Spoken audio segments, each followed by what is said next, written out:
এটা ঢাকা শহর নয়, এটা হচ্ছে কিশোরগঞ্জ জেলার ধনকিপাড়া এলাকার পুরুষবদিয়া বিল।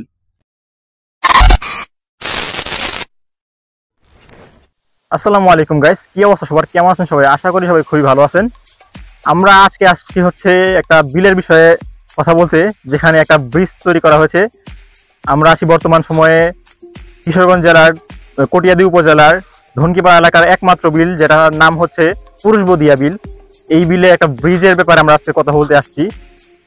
যে ব্রিজ, আগে এখানে ব্রিজ ছিল না, বাট এখানে একটা কাঠের ব্রিজ ছিল, যেটা আমাদের বর্তমান চেয়ারম্যান আলাউদ্দিন সাবিরি তিনি নির্মাণ করেছিলেন সাময়িক সময়ের জন্য, কারণ মানুষের চলাচলে এখানে খুবই অসুবিধা হতো।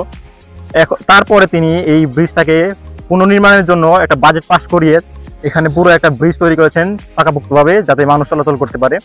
এই ব্রিজ বানাতে ব্যয় হয়েছে প্রায় 39,55,711 টাকা 65 পয়সা, এবং এই ব্রিজটা লম্বায় হচ্ছে 11 মিটার লম্বা, এবং প্রস্থ দিকে আসলে জানি না আমি, যতটুকু আছে। এই ব্রিজের সবচেয়ে বেশি যেটা আমার কাছে ভালো লাগছে সেটা হচ্ছে এই পরিবেশ। এই ব্রিজ, এটার কালার সবকিছু মিলে একদম একাকার হয়ে গেছে। এখন বর্তমান সময়ে কথা যেটা হচ্ছে সেটা হচ্ছে এই বিলের বা এই ব্রিজটা নির্মাণের সর্বোচ্চ সুবিধা পাবে যারা, তারা হচ্ছে কৃষক।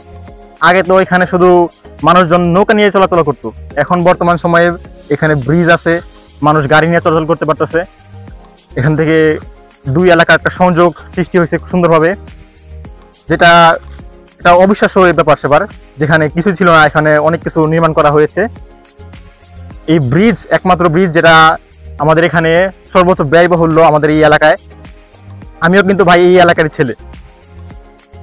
আমাদের এখানে এই ব্রিজটা নির্মাণের পরে আমাদের দুই এলাকার যে যোগাযোগ ব্যবস্থা, এটা আরো একটু উন্নত হয়েছে।